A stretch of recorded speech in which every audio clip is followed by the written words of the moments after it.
Bem, então agora a gente vai voltar a falar aqui nesse segundo bloco da aula de hoje, segunda-feira, sobre integração regional e os novos agentes. Eu não tenho nenhuma folha aqui para ler, na verdade estou olhando só para mim mesmo, então eu vou falando conforme vou lembrando. É diferente quando a gente tem um quadro para escrever, que a gente acaba acompanhando em conjunto o raciocínio. Mas, de modo geral, o raciocínio ele é assim. A integração regional, tradicionalmente, ela é vista como uma iniciativa dos estados. Então, são os estados que integram, são os estados que vão, de alguma forma, trabalhar em conjuntos para defender os seus interesses econômicos, sociais, culturais, né, qualquer coisa. E pensando nisso, os estados se reúnem, criam um bloco de integração regional, criam um monte de tratado, colocam lá tudo para funcionar, criam a sede num palácio em qualquer cidade, mas isso é muito abstrato. Né? Isso, de fato, não garante a integração. Por quê? Porque a integração regional ela não é só leis e normas da esfera nacional, da esfera central. E especialmente aqui no nosso continente, na América Latina, no caso da América do Sul e do Brasil, muito, né? Não é porque tem uma lei que ela vai ser cumprida, não é porque existe uma orientação à integração regional que os estados vão acabar cumprindo o que está escrito, que todo mundo vai cumprir. Se eu perguntar para vocês o que vocês cumprem da integração no seu dia a dia, provavelmente vocês não devem saber, porque não é algo muito claro para a maioria das pessoas. E passando dessa perspectiva mais estatocêntrica, de que o Estado faz o processo da integração regional, a gente tem que, de alguma forma, chegar aos outros agentes que fazem a integração regional. Quem são esses agentes que fazem a integração regional? Bem, a gente tem, no primeiro momento, os próprios governos. O que os governos fazem, os governos nacionais? Eles vão criar tratados, eles vão criar as orientações, eles vão pegar dinheiro, né, dinheiro público para financiar algumas instituições e propostas, como bancos de desenvolvimento, como parlamentos e encontros para debater quais são os interesses, criar grandes normas para a indústria, o comércio, de alguma forma também, quando a gente faz um comparativo entre as normas de cada país, tentar amenizar ou igualar as regras, tentar igualar as regras desses países para que a lei seja igual nos dois lados, ou em todos os lados. Por exemplo, o direito do consumidor, direito civil, penal, enfim, que é o que a União Europeia agora está debatendo bastante sobre o direito penal europeu. Bem, isso a gente sabe que é parte dos estados. Os estados são carecas de fazer isso, eles fazem isso, é a função do estado. Mas ainda assim isso não muda muita coisa. Não adianta ter uma regra dizendo que as empresas elas podem ou não podem fazer alguma coisa, né, se as empresas não estão interessadas em cumprir, não estão interessadas em seguir aquela regra. Então, as empresas passam a ser agentes das integrações regionais ao redor do mundo. Além das empresas, nós temos também as cidades. As cidades são agentes de integração regional. Universidades são agentes, enfim.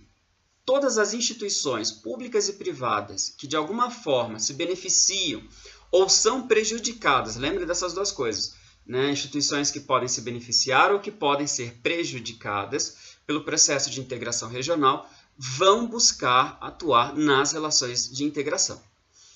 Em 1970, a gente teve lá dentro do processo da União Europeia a criação, ou pelo menos a defesa, do princípio da subsidiariedade. O princípio da subsidiariedade, a gente já falou na última aula, ele é defendido também pela Anne-Marie e por outros autores, aliás, muitos autores falam sobre o princípio da subsidiariedade, que é diferente do princípio da subsidiariedade no direito.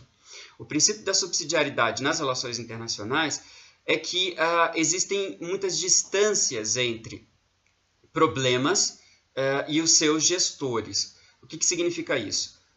O governo nacional ele pode estar muito longe de problemas locais, ele não tem mecanismos para lidar, ou até tem, mas exige uma burocracia maior para lidar, por exemplo, com colocar uma manilha de chuva no rio que transborda.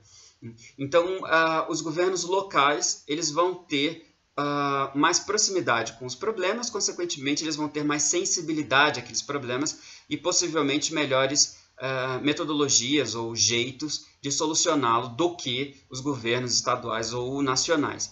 E esse princípio da subsidiariedade, em 1970, vai ser a base da criação do Comitê das Regiões da União Europeia. Por quê? Porque a integração regional percebeu que não dava para fazer política apenas a nível macro, apenas a nível nacional. Era preciso pensar nas políticas regionais, nas políticas locais e regionais.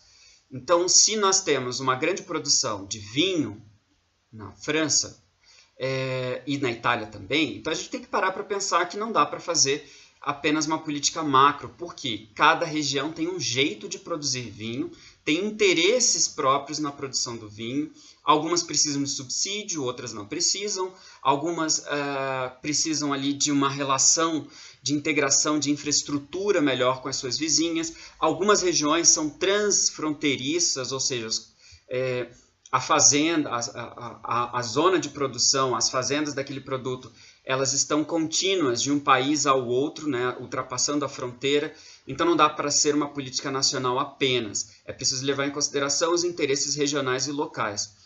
Isso a nível de produção, mas também a nível de ensino, de educação e de qualquer outra atividade ou política pública. E esse princípio da subsidiariedade, então, ele vai se relacionar diretamente com as políticas públicas. Por quê? Quem faz política pública de integração, no primeiro momento, são os estados. Mas se os estados não têm proximidade plena com todas as situações, ou seja, o estado não consegue atender a todas as demandas, o estado nacional não consegue atender a todas as demandas que advêm de todos os lugares ao mesmo tempo, ele precisa compartilhar a capacidade de decisão com outros agentes governamentais. E esses agentes governamentais, no primeiro momento, são os governos subnacionais, aqueles que estão dentro do estado. A gente tem duas palavras, né? Subnacional e infranacional. Infranacional é tudo que está dentro de uma nação, que pode ser cidades, empresas, você, eu, a universidade, enfim. Agora, subnacional significa que está sob, que está abaixo da nação, ou seja, a gente está falando aí de governos que são subnacionais, governos que estão abaixo do governo nacional. Então, governos estaduais, governos municipais. Em outros lugares, não existem só essas duas divisões, estaduais e municipais. Você tem governos distritais, regiões autônomas, você tem a região de Flandres, na Bélgica, a região Valois, no sul da Bélgica, que é um conjunto de cidades, um conjunto de províncias, vamos dizer assim, ainda tem as províncias argentinas, enfim, que vão ter ali as suas organizações, mas tem uma organização central da região que é identificada por relações culturais, identidade cultural. Então, quem fala francês é Valão, tem um governo da região Valão, quem fala Flamengo, o holandês, né, tem lá o governo da região também, além dos governos das cidades. Então, a gente tem diversas naturezas e formas de governos subnacionais, e nesse processo de diversidade, o princípio da subsidiariedade, que é adotado a partir dos anos 70 na integração regional da União Europeia, ele vai alcançar aqui o continente americano, os Estados Unidos, depois aqui a América do Sul, aí a partir dos anos 80 para 90. Aqui no Mercosul, evidentemente, só veio depois dos anos 90, porque o Mercosul é de 91. E pensando nesse princípio da subsidiariedade, que quem está mais perto do problema tem o maior direito de tentar solucioná-lo primeiro, a gente vai ter a criação de redes. A Anne-Marie ela já fala da criação de redes, né? Ela já fala que o processo de governança, de facilitação das relações internacionais entre os povos, não pode ser sustentado apenas pela iniciativa dos estados, mas também da sociedade civil. É um discurso bem liberal, né? A ideia de que agentes sociais devem assumir responsabilidades que o Estado não consegue assumir. Então, isso é um modelo de desenvolvimento neoliberal, muito claro, muito claro. Só que não só neoliberal na economia. A gente tem que lembrar mais uma vez, não dá para você ser neoliberal na economia se você não é neoliberal também na sociedade, né, em políticas sociais. A Anne-Marie, então, nesse caso de políticas sociais, de políticas que não tão econômicas, ela vai defender essa perspectiva bem neoliberal, institucional até, né? Em certa medida até institucional, só que ultrapassa as instituições também. E aí, pensando nisso, aqui na América do Sul vai existir uma rede, e ela diz que é preciso criar as redes, deixar com que as redes surjam, vai existir a rede, né, de União das Capitais Ibero-Americanas. Essa União das Capitais Ibero-Americanas ela é uma rede de integração regional, que na verdade une ali Portugal, Madrid, mas sobretudo as capitais Brasília, Buenos Aires e Rio e São Paulo, né? Todas as redes de capitais aqui da América do Sul, elas sempre incluem Rio e São Paulo, porque não teria uma justificativa lógica baseada no conceito de capitais. Rio talvez por ter sido capital, mas não faz muito sentido apenas pelo nome, né? A gente tem que entender aí algumas questões econômicas, demográficas e de relevância. Tanto o Rio como São Paulo, segundo os estudos aí do IPEA, junto com o Cláudio Edger, ele, se eu não me engano, eu acho que esse estudo, eu não tenho estudo aqui, não tenho anotação, mas se eu não me engano, esse estudo é de 2012. E ele faz um mapeamento dos nós das cidades aqui na América do Sul. E ele vai identificar que Rio e São Paulo são os maiores centros sul-americanos que depois vão irradiando a sua influência para outras cidades. Você tem centros menores, como Buenos Aires, como Bogotá, Santiago, que irradiam a sua influência regional, mas o maior nó, na verdade, na América do Sul, de governos subnacionais aí, que interferem na produção dos demais centros urbanos, é São Paulo, o eixo Rio-São Paulo.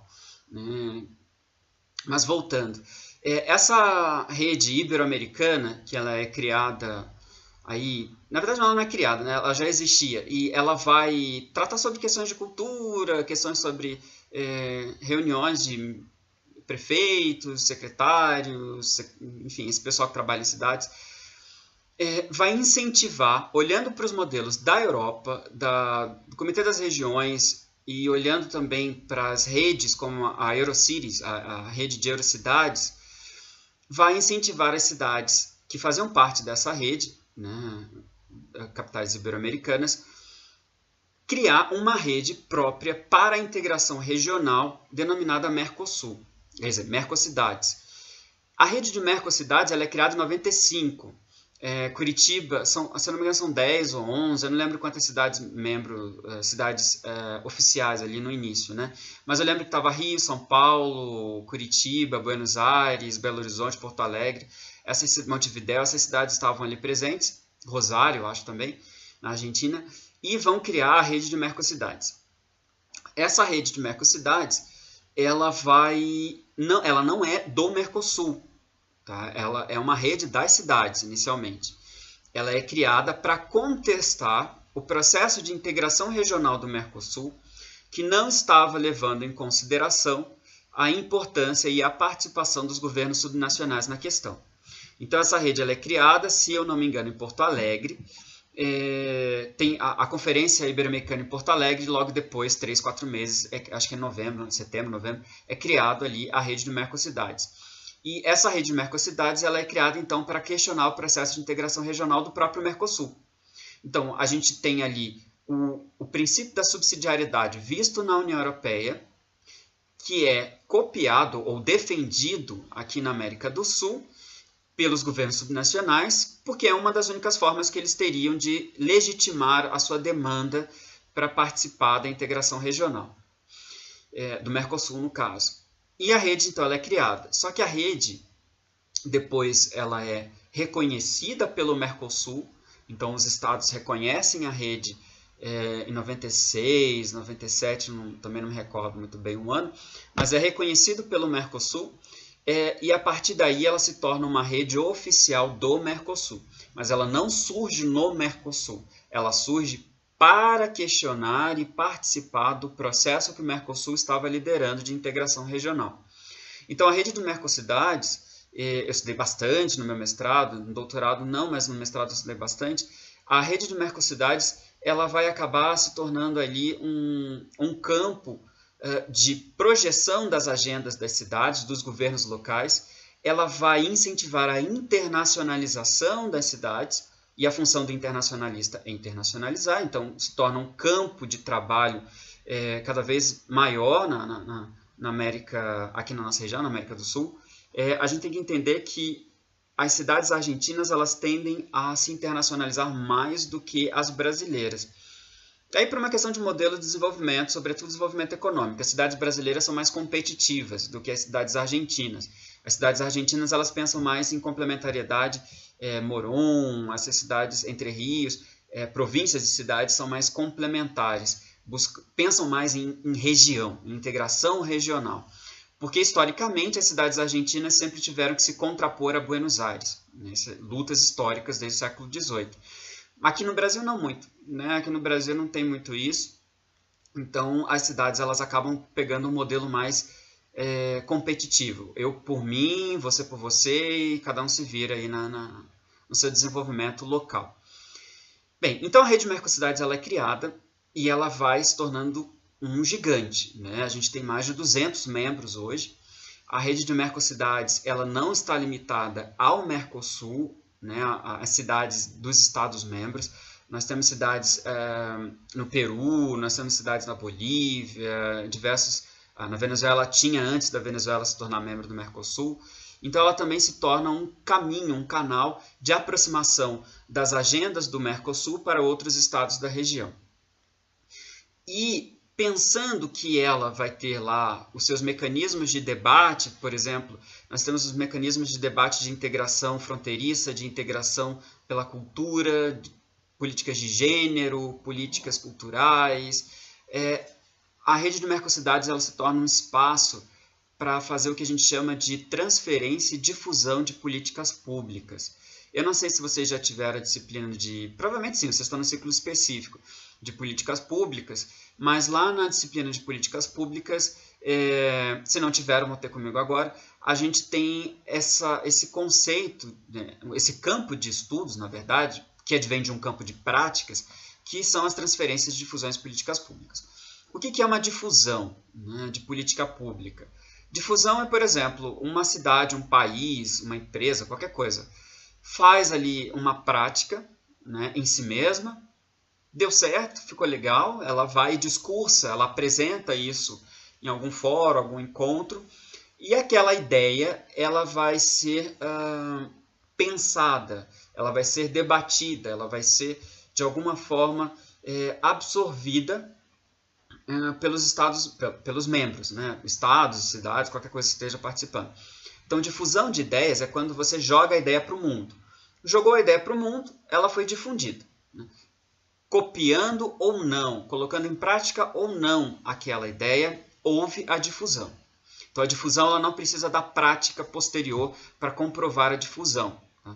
Então, a rede de Mercocidades ela se torna, obviamente, uma organização internacional de cidades, uma rede internacional de cidades, de difusão de ideias, né, de difusão de políticas públicas.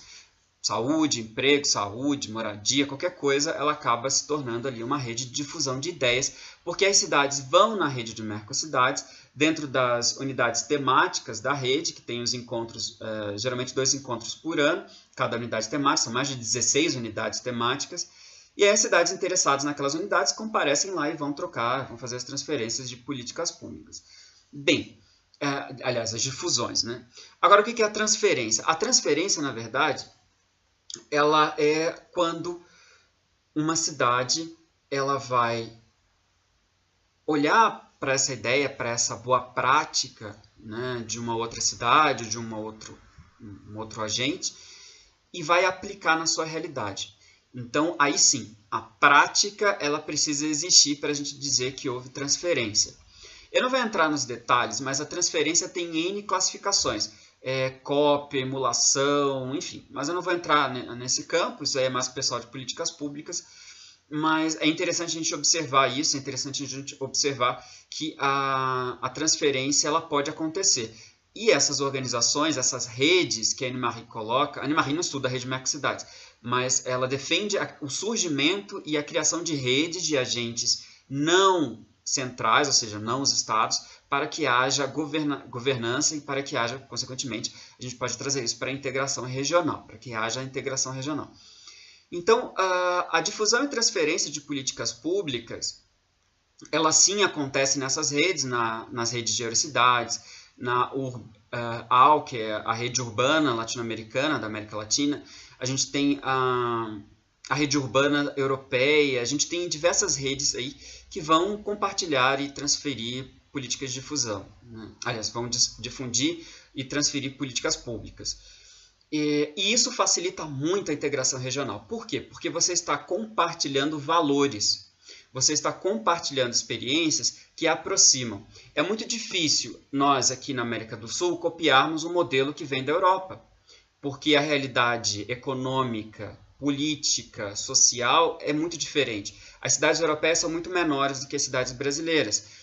Berlim tem em torno ali um pouco mais de 1 milhão de habitantes.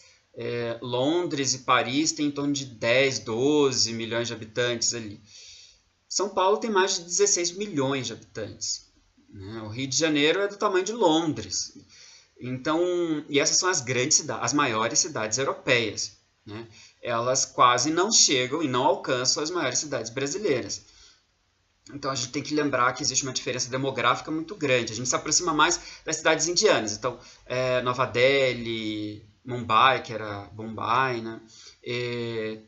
Tem outras cidades da Índia, agora não vou lembrar o nome, mas são essas cidades que a gente se aproxima mais em termos de demografia e de desenvolvimento social. Os nossos níveis de desenvolvimento humano são muito mais próximos à Índia do que da Europa, evidentemente. Então, algo que deu certo na Índia tem uma capacidade de dar certo muito melhor aqui no Brasil, na realidade brasileira.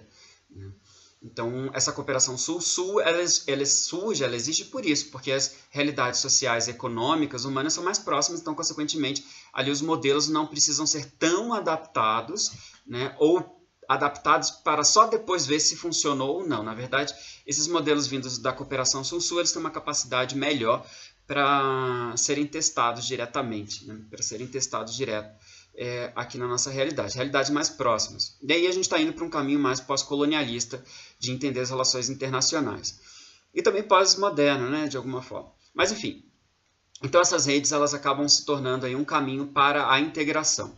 Só que não são só redes de cidades que fazem isso. A gente já ouviu falar que cidades, quando atuam internacionalmente, a gente chama de paradiplomacia. Depois a gente fala um pouco mais disso em outra ocasião.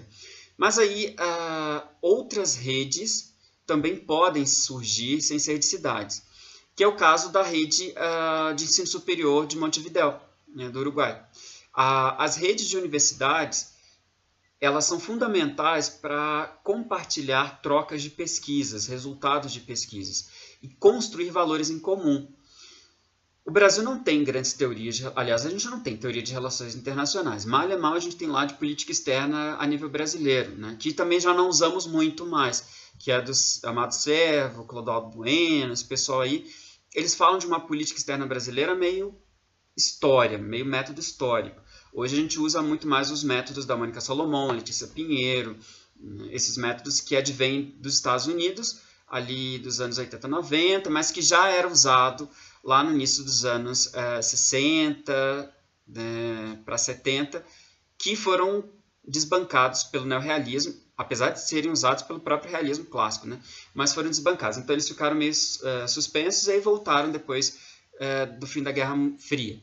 Então a gente tem métodos de estudos de política externa, que também é um campo para se estudar a integração regional, que hoje a gente estuda os níveis internos do processo de política. Eu fiz um pouco disso na minha tese, mas olhando para política externa municipal, mas eu só adaptei esses métodos do Estado para os municípios. E funciona do mesmo jeito. Você vai identificar os agentes, as unidades que vão interferir no processo decisório final. Não é o presidente, não é o prefeito ou o secretário-geral que vai lá e define a política. Existe um bando de grupos de pressão, indivíduos e relações pessoais, relações institucionais que vão determinar a política externa do Estado para o processo de integração, da cidade, de qualquer outra coisa. Você pode estudar aí o comportamento e os processos decisórios por essa nova abordagem, nova não, essa reformulação, vamos dizer assim, resgate de um método de política externa mais antigo. Então, as universidades elas se tornam um agente relevante para a integração regional, não só por atuar em redes de trocas e transferências de conhecimento e de métodos, mas também porque elas são classificadas como comunidades epistêmicas. O que são comunidades epistêmicas? O Peter Haas ele é um teórico das relações internacionais preocupado com essa ideia de onde vêm os modelos, de onde vêm as ideias, as práticas. Então, entender um pouco mais a integração regional numa perspectiva construtivista exige que a gente estude o Peter Haas. Porque o Peter Haas está falando de centros de conhecimento. E centros de conhecimento são centros de poder. Então, o Peter Haas está colocando a ideia de que existem grupos, que ele chama de think tanks, traduzindo ao pé da letra seria tanques, tipo tanques de guerra, né? Tanques de conhecimento, mas não é muito nesse sentido, é mais grupo de conhecimento, eu prefiro traduzir como os grupos de conhecimento. Esses think tanks, eles seriam a materialização de comunidades epistêmicas. Então, nós temos, por exemplo, aqui no Brasil, 2 think tanks que se autodeclaram como think tanks. O primeiro, mais antigo, é o SEBRE, que é o Centro Brasileiro de Relações Internacionais, de Estudos de Relações Internacionais aqui no Brasil. Fica lá no Rio de Janeiro. Ele é um think tank criado pela PUC do Rio, junto com a Prefeitura do Rio, e produzem e divulgam uma série de artigos e eventos e assuntos relacionados a relações internacionais. Então, ali eles estão defendendo ideias, eles estão defendendo modelos do que é melhor fazer ou não, seja para o pesquisador, seja para o político, né? Porque, no final das contas, alguém vai dizer para o político o que ele tem que fazer. E da onde vem essas ideias dos think tanks. O segundo é o Instituto Igarapé, da Ilona Zabel, que foi minha professora de negociações internacionais lá no Rio, que também tem ali uma intenção muito clara de dizer o que deve ser feito, como deve ser feito políticas sociais, o próprio processo político nacional e como nos relacionar com os debates de instituições internacionais e temas internacionais também. Pensando nisso, os think tanks eles vão interferir, eles vão trazer modelos e formas, né? Eles vão dar o jeito de se fazer a coisa. Então, Peter Haas ele diz que antes de você estudar qualquer processo de integração regional, para a gente entender, por exemplo, o Mercosul, a gente tem que entender aonde está a base de conhecimento do Mercosul.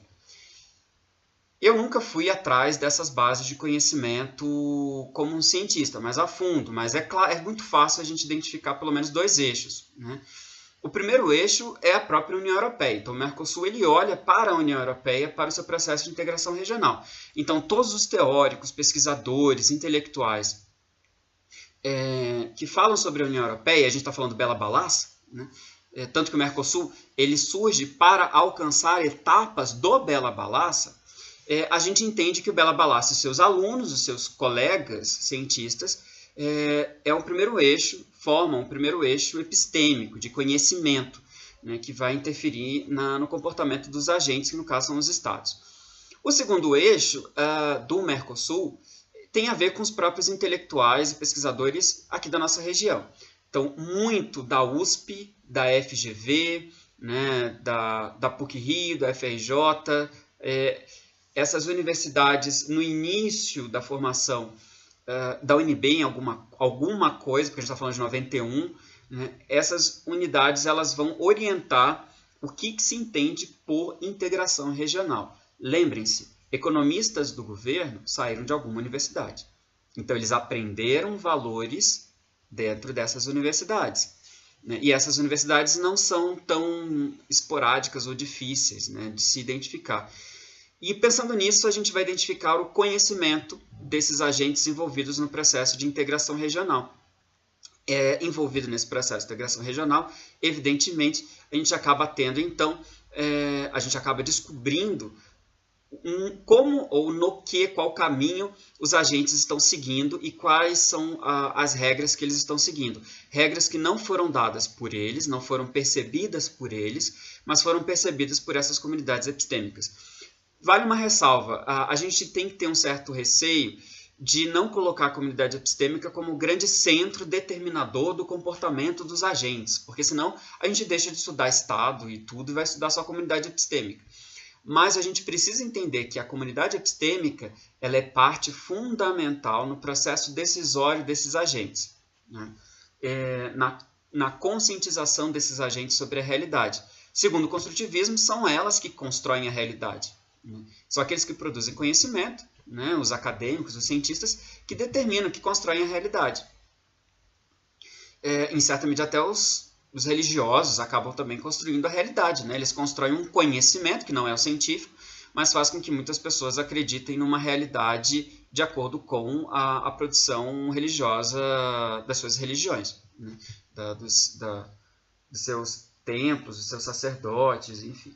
Então, o conhecimento produzido por essas autoridades epistêmicas, né, do conhecimento, são importantes para a gente entender. E elas criam redes, né, e essas redes aí acabam chegando nos governos, nos decisores de políticas. E só lembrar também, esses agentes, eles participam em reuniões, por exemplo, do Mercosul. Então, eu, por exemplo, eu sou um professor que estou participando aqui no Ministério da Educação, dizendo o que eu entendo por internacionalização.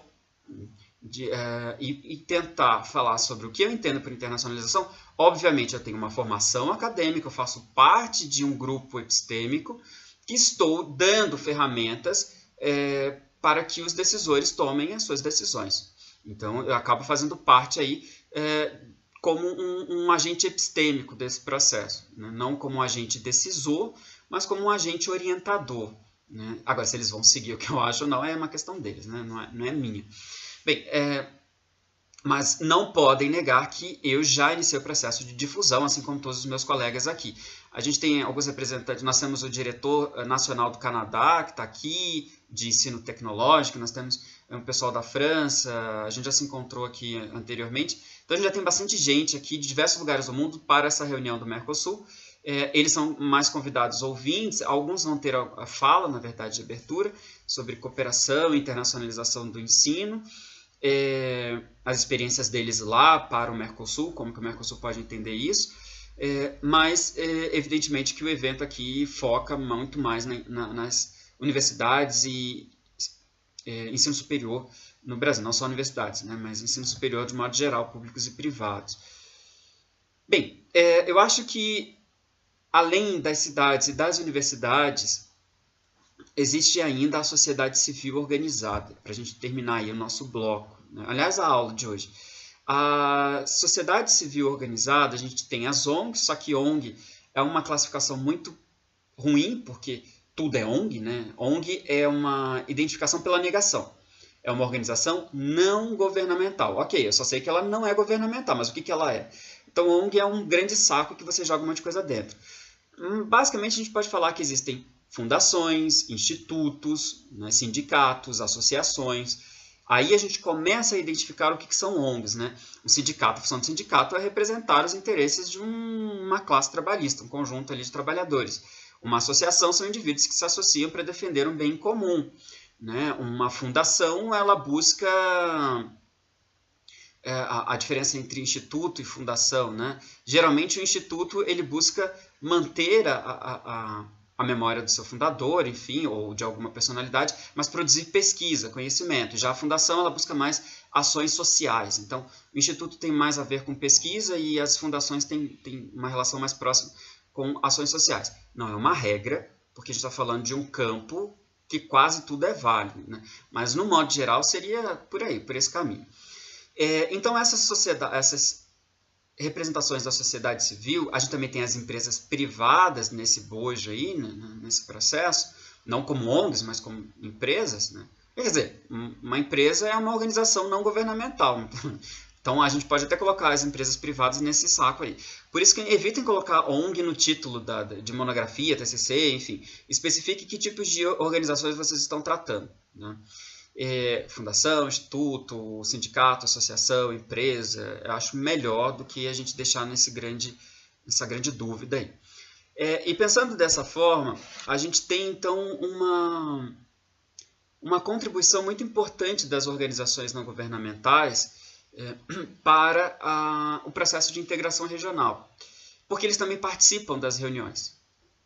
A gente tem organizações que lidam com a violência doméstica, participando das reuniões sobre gênero, sobre políticas de segurança humana, né? Nós temos aí organizações da sociedade civil que falam sobre questões de desenvolvimento, cooperativas de agricultores e artesãos, enfim, que participam também dos processos de integração regional, vão dar a sua fala, o seu depoimento. colocar as suas expectativas, colocar os seus anseios sobre o processo de integração regional e vão ser ouvidos por gestores. Se vão ser escutados e colocados em prática aquilo que eles colocaram ali, não sabemos. Mas na medida que nós temos processos democráticos, em teoria, esses grupos devem ser escutados. E o mais importante, as ONGs elas geralmente trazem dados, sobretudo os institutos, eles trazem dados de pesquisa. Então eles vão embasar cientificamente os seus discursos. E isso facilita muito um político, um gestor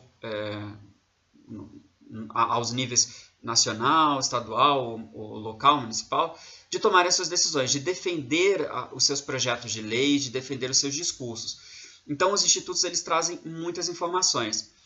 O problema esses institutos são financiados por alguém, né, que pode ser pela sociedade civil, mas pode ser por algumas empresas, alguns são de empresas, então a gente tem que ter um certo cuidado com isso, né? A gente tem que ter um certo cuidado, porque todo agente tem um discurso e todo discurso tem uma fonte. Então é nessa fonte que a gente precisa entender melhor a ideia do que está acontecendo.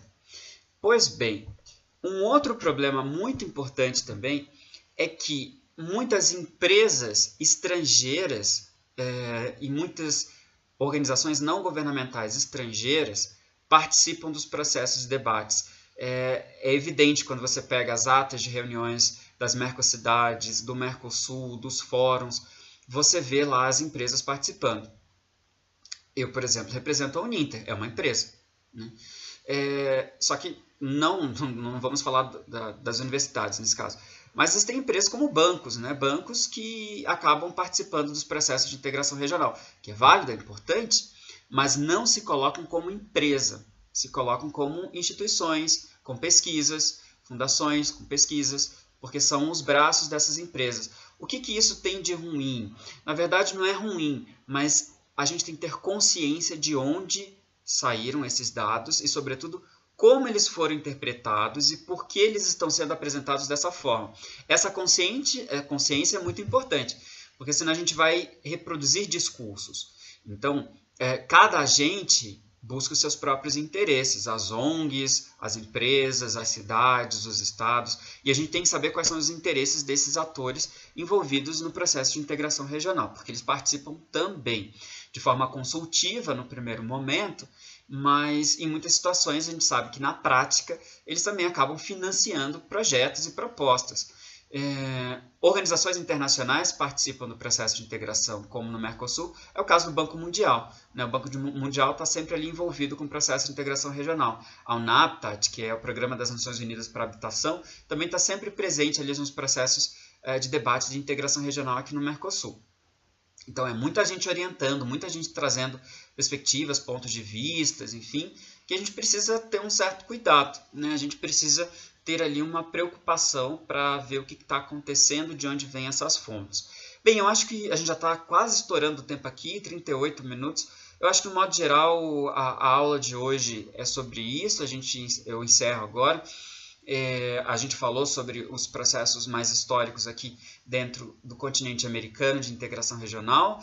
Depois nós ressaltamos essa importância de entender a integração regional não feita apenas pelos estados, mas pelos membros internos, como cidades, instituições, ministérios, ONGs, empresas, comunidades epistêmicas. E ressaltamos também que, além da perspectiva liberal da Anne-Marie para a integração regional das redes, nós também temos aí os grupos e comunidades epistêmicas do Peter Haas, que está entre o construtivismo, o pós-modernismo, né, que faz essa orientação das práticas dos agentes. E vai construir o comportamento dos agentes no final das contas. Bem, eu acho que a aula é essa. Eu gostaria que vocês assinassem uma lista de presença, caso não tenha assinado, enfim. Gostaria também que vocês, de alguma forma, na próxima semana, comentassem essa aula comigo, as dúvidas que vocês tiveram, né? Escrevam no papel, porque na aula que vem, na semana que vem, vocês provavelmente não vão lembrar. Quarta-feira, eu não sei, porque quarta-feira é o horário do meu voo, então eu não vou conseguir gravar nem antes, porque é o evento, já saí correndo direto para o aeroporto.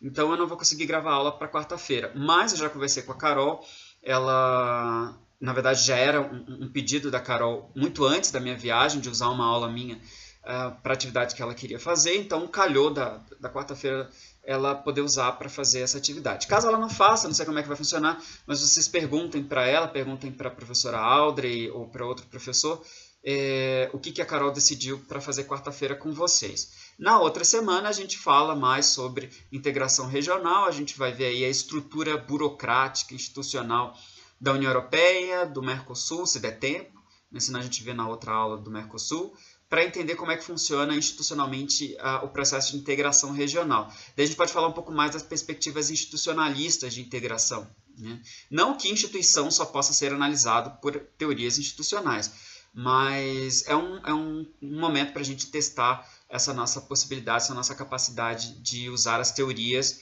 das relações internacionais no nosso dia a dia. Tudo bem? Então eu encerro por aqui, né? Bom descanso para vocês. Esse vídeo eu vou deletar logo depois, eu vou esperar aí durante a semana, deleto daqui a pouco, talvez depois amanhã eu deleto o vídeo aí, mas eu vou deixar esse link no Ava por enquanto, né? Até mesmo porque é só uma aula de normal, né? Não é um conteúdo que vocês não vão encontrar nos livros, em outros lugares. Então, bons estudos, né? E até semana que vem, aí eu trago as notícias da reunião aqui do Mercosul, do que se debateu nessa etapa da integração regional, nessa presidência temporária do Brasil dentro do Mercosul. Tudo bem? Então, bom descanso e até lá!